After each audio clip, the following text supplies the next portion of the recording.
Dear student, आज हम देखेंगे क्लास 2 चैप्टर फर्स्ट का लेक्चर नंबर 2 देखना है। ठीक, हमारा कल हम देखे थे लेक्चर नंबर फर्स्ट में देखे थे वास्तविक संख्याओं का परिचय, और आज हम देखेंगे उदाहरण नंबर 1 से लेकर के उदाहरण नंबर 4 तक के हल। जैसा कि मैंने आपको बताया था कि हमारा जो चैनल है हम सबका कोचिंग, उसे आप सब्सक्राइब कर लीजिए और उसी पे आपको क्या होगा, समस्त वीडियो मिलेंगी। ये है चैनल, जब आप स्पीक करेंगे बोलेंगे यूट्यूब पर हम सबका कोचिंग, या आप सर्च करेंगे हम सबका कोचिंग, तो ये लोगो आएगा, आप इसे सब्सक्राइब कर लीजिएगा। सब्सक्राइब जब आप करेंगे तो जैसे सब्सक्राइब करेंगे तो बेल आइकॉन भी दबा लीजिएगा, जिसके कारण क्या होगा, आपको नोटिफिकेशन मिलती रहेगी। और मैं यूट्यूब वीडियो के नीचे ही लिंक प्रोवाइड कर दूंगा डिस्क्रिप्शन बॉक्स में, जिसके कारण आप क्या कर सकते हैं, हम सबका कोचिंग नामक टेलीग्राम चैनल से भी जुड़ सकते हैं, और उस चैनल में आपको ये समस्त नोट्स आपको प्रोवाइड किए जाएंगे। और मैं व्हाट्सएप ग्रुप भी आपको प्रोवाइड कर दूंगा, जिससे आप व्हाट्सएप के माध्यम से भी पीडीएफ नोट्स प्राप्त कर सकते हैं। अब हम चलते हैं क्वेश्चन पे। तो कुछ चीज़ों को आप जान लेते हैं कि क्या क्या हमारे लिए सबसे ज़्यादा महत्वपूर्ण है। चलिए पहले कुछ चीज़ों को हम जानते हैं कि हमें इस चैप्टर में पढ़ना क्या क्या है। इस चैप्टर में हमें पढ़ना है एलसीएम पढ़ना है, एचसीएफ पढ़ना है। और पहले एलसीएम के बारे में जान लेते हैं। एलसीएम को हिंदी में हम कहते हैं लघुत्तम समापवर्तक, इंग्लिश में कहते हैं लीस्ट कॉमन मल्टीपल। अच्छा, इसे हम लोवेस्ट कॉमन मल्टीपल के नाम से भी जानते हैं। कोई भी पूछ सकता है आपसे लघुत्तम समापवर्तक यानी कि एलसीएम का पूरा नाम क्या है। हिंदी में लघुत्तम समापवर्तक, इंग्लिश में कहते हैं लीस्ट कॉमन मल्टीपल, या तो हम कह सकते हैं लोवेस्ट कॉमन मल्टीपल। अच्छा, एक ट्रिक मैंने निकाल के रखा है। ट्रिक कैसे निकालना है एलसीएम, कुछ बच्चे कंफ्यूज हो जाते हैं, उनके लिए मैंने एक ट्रिक बनाया है कि आप कैसे ऐसे आप लिख भी सकते हैं। सबसे बड़ी घात की संख्या को लेना है। अच्छा, सबसे बड़ी घात संख्या मिलेगी कैसे, ये सब हम क्वेश्चन पे देख लेंगे। सबसे बड़ी घात की संख्या लेना है, कॉमन संख्या लेना है, बची हुई संख्या को लेना है और मल्टीप्लाई कर लेना है। याद रख लीजिए, एलसीएम में क्या करना है, सबसे बड़ी संख्या लेना है, कॉमन संख्या लेना है और बची हुई संख्या को लेके मल्टीप्लाई करना। बस एक ये तरीका है निकालने का, जो बच्चे कंफ्यूज हो जाते हैं। एचसीएफ का पूरा नाम क्या होता है, महत्तम समाप्तवर्तक, इंग्लिश में कहते हैं इसका पूरा नाम होता है हाईएस्ट कॉमन फैक्टर। मैंने लिख रखा है हाईएस्ट कॉमन फैक्टर। अच्छा, इसको निकालने का क्या तरीका है, कॉमन सा तरीका, एक नॉर्मल सा तरीका, ट्रिक क्या है, सबसे छोटी घात की संख्या लेनी है और कॉमन संख्या लेना है। केवल क्या लेना है, सबसे छोटी घात की संख्या लेनी है और कॉमन संख्या। हालांकि सबसे छोटी घात की जब संख्या लेंगे तभी कॉमन संख्या भी साथ में आ जाती है, इससे कोई फर्क नहीं पड़ता है।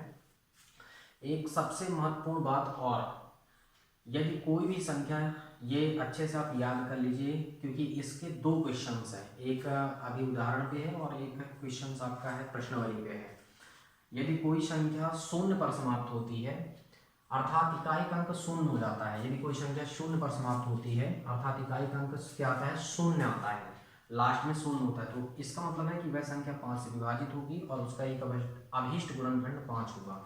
इस चीज को आप विशेषता रख लीजिए, ये 2 नंबर का एक क्वेश्चन जरूर बनेगा, इसलिए आप इस चीज को जरूर रख लीजिए कि कोई भी संख्या यदि शून्य पर समाप्त होती है तो उसका एक अभीष्ट गुणनखंड क्या होगा, 5 जरूर होगा। यदि कोई संख्या शून्य पर समाप्त होती है अर्थात इकाई का अंक शून्य आ जाता है, तो वह संख्या 5 से विभाजित होगी और साथ में क्या होगा, उसका अभीष्ट गुणनखंड कितना होगा, 5 होगा। इस चीज को आप रख लीजिए कि यदि कोई संख्या शून्य पर समाप्त होती है तो इसका मतलब ये है कि वह शून्य पर समाप्त अगर हो रही है तो इसका अर्थ ये है कि वह 5 से विभाजित होगी और उसका एक अभीष्ट गुणनखंड क्या होगा, 5 होगा।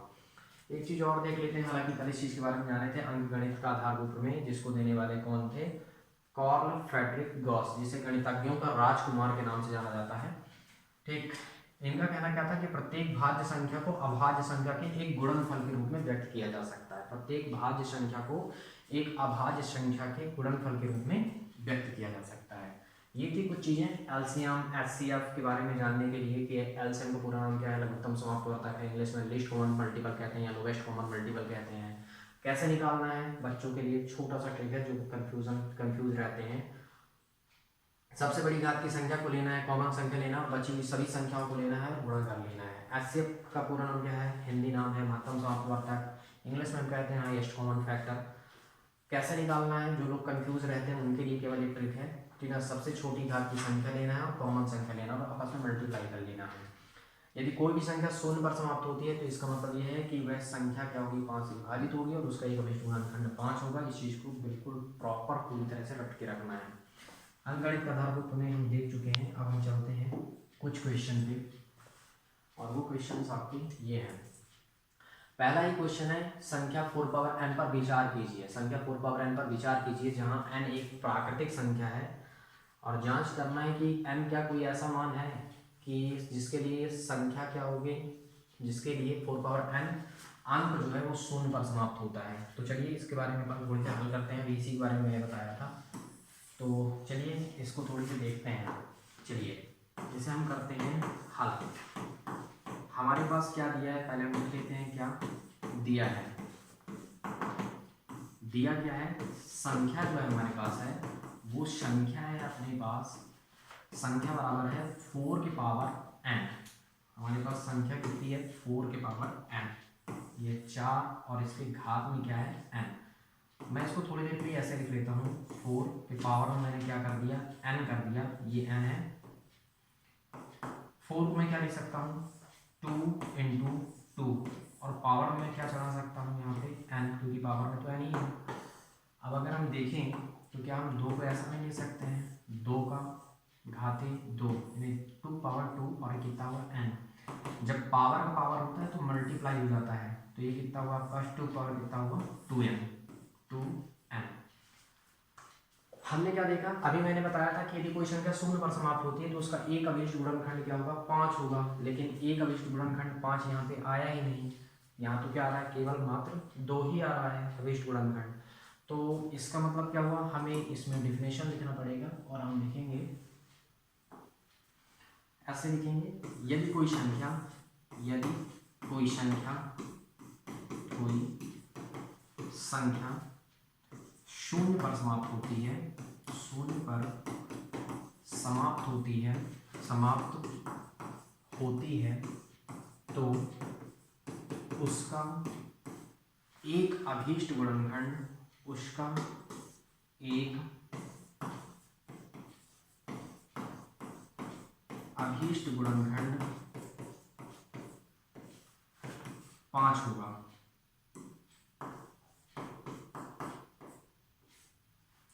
लेकिन यहाँ ये हमने हल किया, लेकिन यहाँ एक अभीष्ट गुणनखंड, एक अभीष्ट गुणनखंड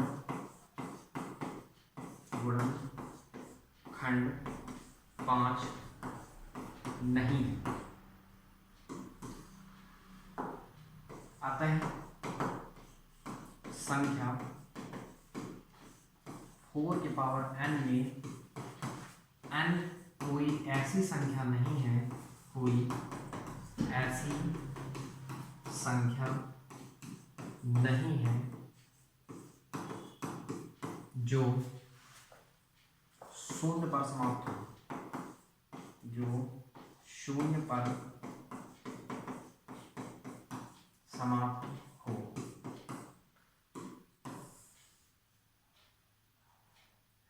देखिए संख्या क्या थी, 4 पावर n था, हम 4 पावर को ऐसे लिखे, 4 को हमने लिखा 2 इंटू 2 पावर n। अब हम 2 इंटू 2 मतलब 2 टाइम्स है तो हम 2 पावर 2 कर सकते हैं, क्योंकि इसका मतलब भी होता है 2 दूनी 4। पावर होता है तो हम क्या कर सकते हैं, पावर को मल्टीप्लाई होता है, 2 पावर n। यहाँ पे अभीष्ट गुणनखंड, इसका अभीष्ट गुणनखंड केवल 2 आया। जबकि मैंने भी बताया था कि शून्य पर समाप्त होने के लिए कंडीशन क्या है कि वो 5 से विभाजित होगी और उसका एक अभीष्ट गुणनखंड क्या होगा, 5 होगा। तो यहाँ हम लिखेंगे, यहाँ कोई संख्या शून्य पर, यदि कोई संख्या शून्य पर समाप्त होती है तो उसका एक अभीष्ट गुणनखंड 5 होगा। लेकिन यहाँ एक अभीष्ट गुणनखंड 5 नहीं है, अतः संख्या 4 पावर n में n कोई ऐसी संख्या नहीं है जो कहाँ शून्य पर समाप्त होगी। ये था हमारा पहला उदाहरण। ये क्वेश्चन 2 नंबर में आने के पूरे चांसेस हैं। अब हम चलते हैं दूसरे एग्जाम्पल पे। संख्या 6 और 20 यानी 6 और 20 का अभाज्य गुणनखंड विधि से क्या करना है, HCF और LCM ज्ञात करना है। चलिए देखते हैं हल, लिखेंगे कैसे, टॉपिक बनाते हैं संख्याओं 6 6 और 20 का अभाज्य गुणनखंड विधि से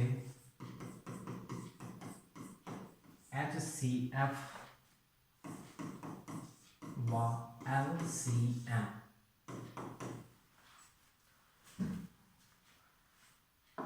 चलिए ये हुआ आपके पास 6, इसको हम गुणनखंड कर लेते हैं।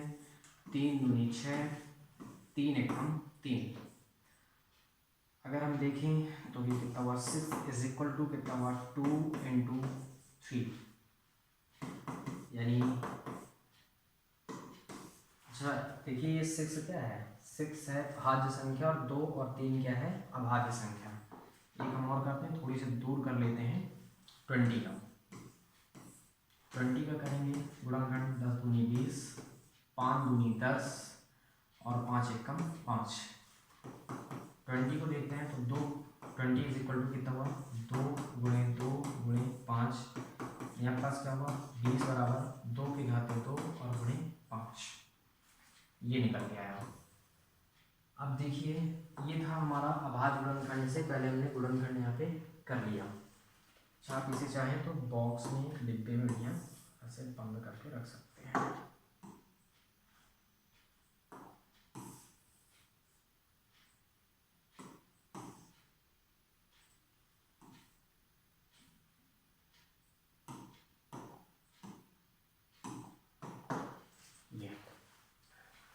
अब हम लिखेंगे ये हमने देखिए भाज्य संख्या को अभाज्य संख्या के गुणनफल के रूप में लिख सकते हैं। भाज्य संख्या है 20, भाज्य क्यों है क्योंकि स्वयं से किसी और भी संख्या से डिवाइड हो सकती है और ये संख्या खुद के अतिरिक्त किसी से विभाजित नहीं होती, इसलिए ये अभाज्य संख्या है। अब आप लिखेंगे सबसे शॉर्ट तरीके में लिख सकते हैं हम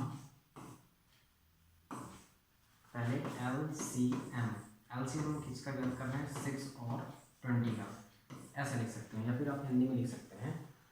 अच्छा LCM में अभी मैंने क्या बताया था कि सबसे बड़ी घात की संख्या, तो सबसे बड़ी घात संख्या इसमें तुलना करना होता है, दोनों में हम तुलना, क्योंकि दोनों में तुलना करेंगे। सबसे बड़ी घात की संख्या कौन है, यहाँ पे 2 घातें 2, यहाँ पे केवल 2, तो यहाँ पे हमारे पास क्या हो। अच्छा इसमें हम अपने से अकेला है तो इसमें 1 1 हम क्या कर सकते हैं लिख सकते हैं, और आप ऐसे समझिए कि इसमें और इसमें सबसे बड़ी घात की संख्या क्या है 2 घातें 2। फिर कॉमन संख्या, तो अब कॉमन संख्या तो कुछ बची नहीं, तो बची हुई समस्त संख्या, तो बची हुई संख्या 3 है, फिर बची हुई संख्या 5 है। 2 का वर्ग हुआ 4 और ये कितना हुआ 3 और कितना हुआ 5, कितना हुआ 4 है 12, 12 पंचे 7, ये आपका LCM हो गया। अगर आप चाहें तो इसे A नंबर भी दे सकते हैं। अब हम चलते हैं B नंबर पे, मैं साइड में लिख देता हूँ, इसके नीचे आपको लिखना है B नंबर। हम निकालेंगे अब HCF, किसका निकाल रहे हैं 6 और 20 का, इसलिए हम ऐसे ब्रैकेट में लिख सकते हैं। अच्छा शॉर्ट तरीका एक क्या बताया था अभी कि HCF में क्या करना है आपको, HCF में तरीका क्या बताया था कि सबसे छोटी घात की संख्या को देखना है, तो इन दोनों में सबसे छोटी घात की संख्या कौन है 2, यहाँ पे मिल गया 2। कॉमन संख्या लेना है, फिर दूसरे में कॉमन, तो कॉमन संख्या तो कुछ बची नहीं, इसका मतलब इसका HCF मात्र कितना है 2 है। चलिए मैं इसको यहीं से लिख दे रहा हूँ, ये हमारा हुआ सेकेंड आंसर। अब हम चलते हैं तीसरे क्वेश्चन पे। अभाज्य गुणनखंड से विधि से 96 और 404 का HCF ज्ञात करना है, फिर उसके बाद क्या ज्ञात करना है LCM ज्ञात करना है। चलिए इसको भी करते हैं।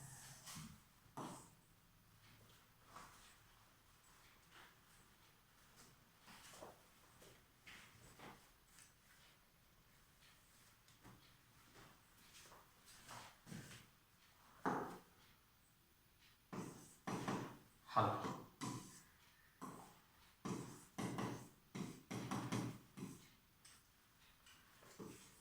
96 व 404 का HCF व LCM ऐसे टॉपिक भी बना सकते हैं। या अभाज्य गुणनखंड विधि से 96, आप ये लिख लीजिए,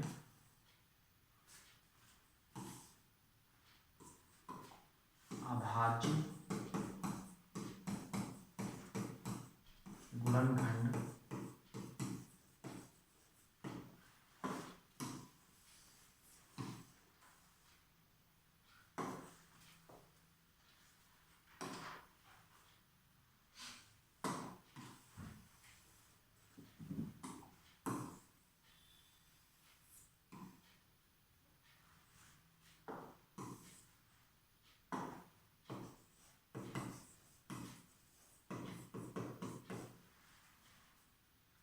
अभाज्य गुणनखंड विधि से 96 यानी 96 और 404 का HCF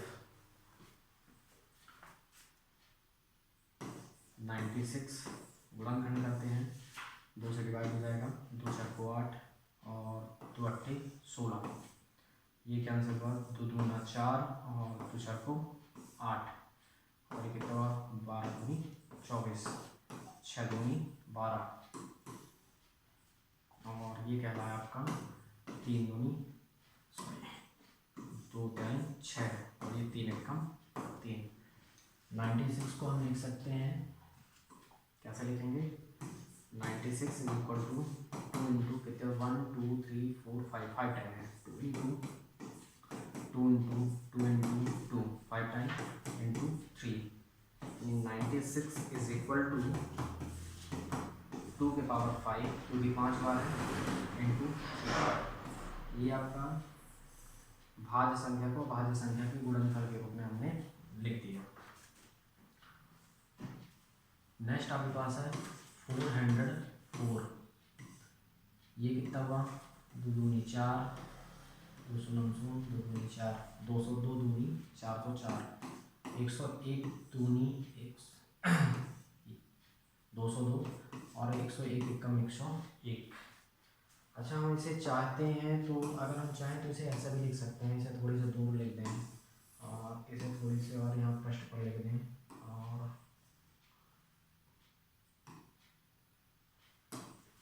इसे अगर आप चाहें तो यहाँ भी लिख सकते हैं सामने, बस थोड़ी सी दूरी बनाए रखिए या फिर नीचे लिख सकते हैं। मैं तो कहता हूँ कि आप नीचे ही लिख लें तो ज़्यादा बेस्ट रहेगा, थोड़ी सी दूर जरूर लिख लीजिएगा।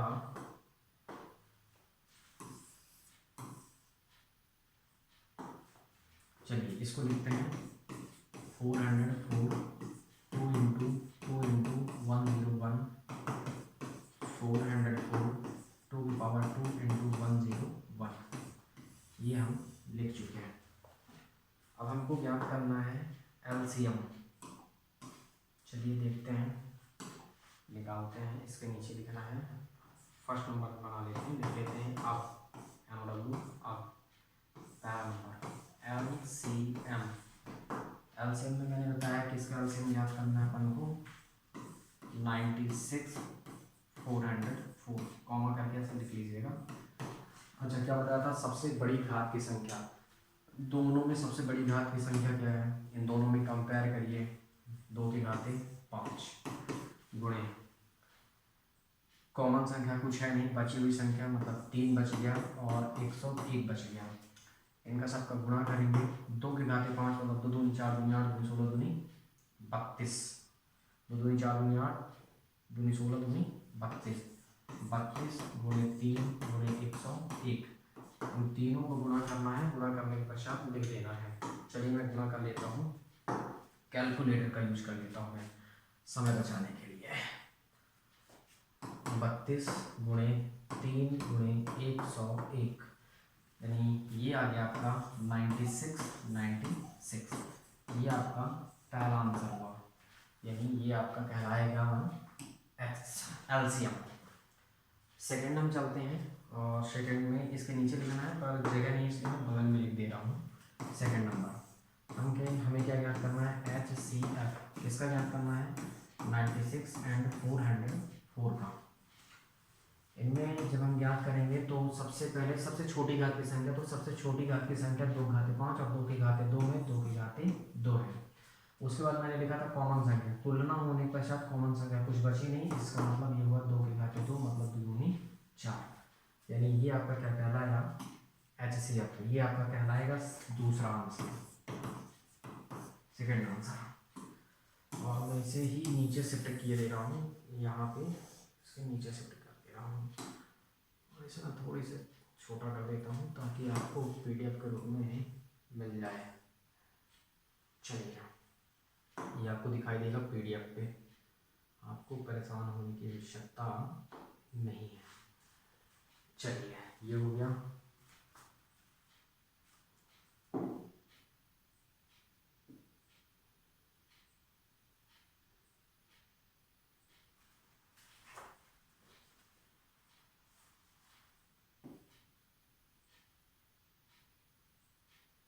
ये हुआ। इसके बाद हम चलते हैं क्वेश्चन नंबर 4 पे, जो आज का आपका लास्ट क्वेश्चन है। संख्या 6, 72 और 120 को भाज्य गुणनखंड विधि द्वारा अपन को क्या करना है, HCF एलसीएम ज्ञात करना है। कोई बात नहीं, हल करते हैं इसे। हल संख्या 6, 72 व 120 का HCF व LCM, ये हमारा बन गया टॉपिक। चलिए उठाते हैं 6, तो 3 दूना 6, 3 एकम 3, उठाते हैं 72, तो 36 दूना 72, 18 दूनी 36, 9 दूनी 18, 3 तिकाई 9 और 3 एकम 3। गुणनखंड बनना चाहिए तभी आपसे आगे सब बन पाएगा, और अगर नहीं बन रहा है तो सीख लीजिए। 120, 60 दूनी 120, 30 दूना 60, 15 दूना 30, 5 यानी 15 और 5 एकम 5। ये हमने निकाल दिया तीनों का गुणनखंड। अच्छा इसे हम कैसे लिखेंगे, 6 को हम क्या लिखेंगे, 2 गुणे 3, ये लिख लिए। 72 को हम क्या लिखेंगे, 72 को लिखेंगे 2 गुणे 2 गुणे 2 गुणे 3 गुणे 3। इसे थोड़ी सी दूर कर लीजिए, आप अपने मेंटेन करके लिखिएगा। ये हुआ 72, 2 कितने टाइम्स है, 3 टाइम्स है, तो हम इसे लिखेंगे 2 के पावर 3, 3 है 2 टाइम्स, तो 3 के पावर 2। ये हुआ। इसको हम लिखेंगे 120 को हम क्या लिखेंगे, 2 गुणे 2 गुणे 2 गुणे 3 गुणे 5, यानी मेरे पास हुआ 120 की फिगर होगा 2 के घाते 3, क्योंकि 3 बार है, और ये कितना हुआ 3 गुणे 5, ये निकल के आ गया। अब हम याद कर रहे हैं, अब 3 संख्याएं हैं तो तीनों संख्याओं का ज्ञात करना होगा हमें। लिखेंगे अब पहले नंबर पे निकाल रहे हैं LCM, किसका निकाल रहे हैं, 6, 72, 120। शॉर्ट में ऐसे लिखते हैं, तीनों में सेम चीज ढूंढना है। सबसे बड़ी घात की संख्या 2 है, 2 घाते 3, 2 घाते 3 यानी 2 की घाते 3 ही आएगी। उसके बाद कॉमन संख्या, तो कॉमन संख्या देखें। अच्छा अभी सबसे बड़ी घात की तुलना नहीं हुई है, 3 है, 3 घाते 2 है, 3 है मतलब अभी 3 घाते 2 है। अब कॉमन संख्या 2 की तुलना तो हो चुकी, 3 की भी तुलना हो चुकी, कॉमन संख्या कुछ बचा नहीं, मतलब अब बचा केवल 5, बची हुई संख्या 5, यानी 2 की घाते 3 मतलब 8, ये हुआ 3 घाते 2 मतलब 9 और ये हुआ 5, 8 पंचे 40 और 8 पंचे 40, 4 नहीं 36, 360। ये आपका बनेगा LCM। एक हम और निकाल लेते हैं, HCF निकाल लेते हैं। सेकेंड नंबर HCF किसका निकालना है, 6, 72 और 120। सबसे छोटी घात की संख्या, दो में तुलना करते हैं तो 2 की घात 3 मतलब सबसे छोटी घात की संख्या 2। 3 के साथ तुलना करो तो सबसे छोटी घात की संख्या 3। कॉमन संख्या कुछ बची नहीं, इसका मतलब 3 दूनी 6। कॉमन संख्या अधिकतम घात वाले में ही आ जाती है, तो आपको परेशान होने की आवश्यकता नहीं पड़ेगी। अच्छा, ये आपको पीडीएफ में पूरे दिखेंगे, दिखाई देंगे। ये इसका आंसर 6 इसका आंसर हुआ। और ये आपके चारों क्वेश्चंस कंप्लीट हो गए। अब हम कल देखेंगे 1.1 के समस्त सवालों को। आज के लिए बस इतना ही। Thank you dear.